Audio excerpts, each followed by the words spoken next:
Hello friends, welcome once again to Anditech Cyber Channel. This channel is all about educating the public on issues related to cybersecurity awareness and also providing information to international students that are already here in the States and prospective international students. So if you're new to the channel, kindly hit the subscribe button for me, like and share.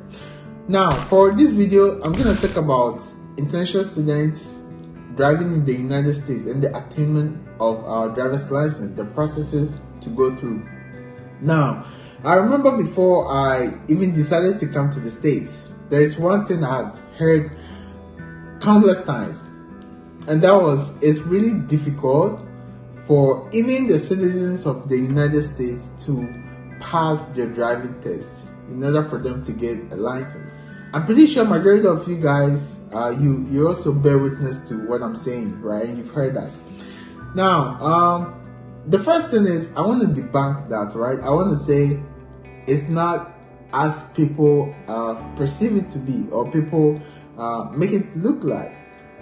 Getting a license, even as an international student, is really easy. Trust me, the process is really smooth.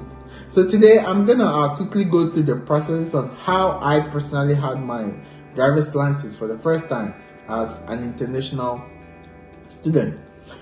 Now, one thing I want to talk about also is international driver's license. I'm pretty sure majority of the international students here were already driving in their respective native countries before they got to the United States. And so I have some people asking me, hey Andrews, can I drive in the United States with for instance, my Ghana's driver's license? Now, my answer to that is it depends on the state, right? So I am personally based in the state of Illinois, so I'm gonna talk specifically on that.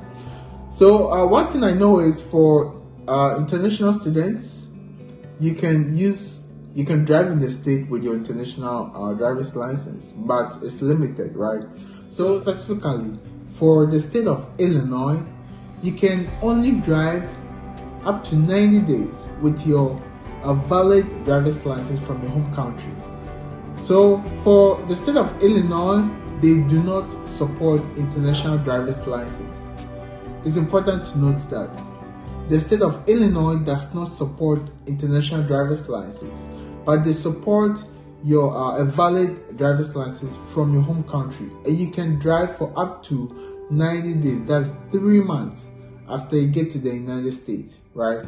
But some states like Texas, I know, yeah, for Texas they support international driver's license. So it is really important for you to research. So I would advise, depending on the states you'll be studying, go to the site, go to Google, search for whether you'll be able to drive with your international driver's license in that particular state, right? It's important.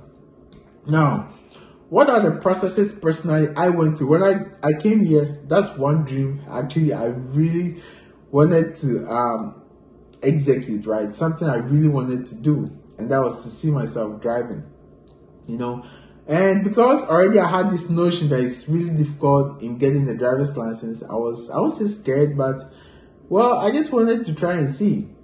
So I started the process. Now the first thing is there's something called a social security number. I'm sure by now, if you're already in the state, that you know what the social security number is, right? It is one great identification tool, right? I would say that really helps when when you start working in the United States, you need something like that. Now, as an international student, there are two categories. There are international students that has already gained their social security number, and others that do not have. Now, if you already have your social security number, then when you start the driver's license process, at the end, you're gonna get a permanent driver's license because you already have a social security ID or social security number.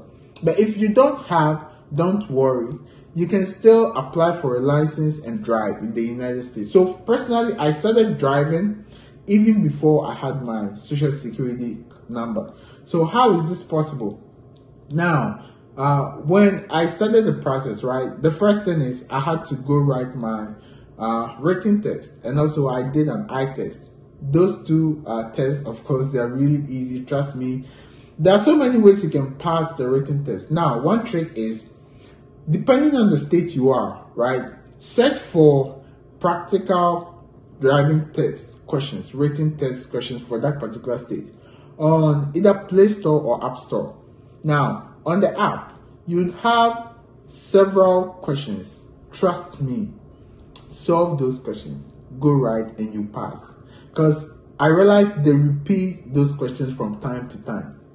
Now, so you take I took the written test and I took the eye test. Now, when you're done with these two tests and you pass, the first thing they issue to you is like a temporary driving permit, right? So with the driving permit, the law or the rule governing that is you can only drive when you have someone who already has a valid permanent intentional license in the state with you. So it means with the initial permit you'll be given, you cannot drive on your own, right, alone. So I had that, and then once you're done with learning how to drive or etc., then you can schedule for an appointment for your practical test, right? So because I had already, learned how to drive, I was driving in Ghana.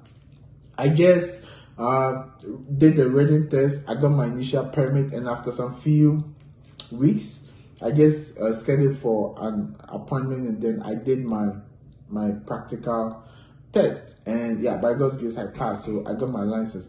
But at the time I was applying for it, I had not gotten my social security number, right? And so what they issued to me was a temporary driver's license.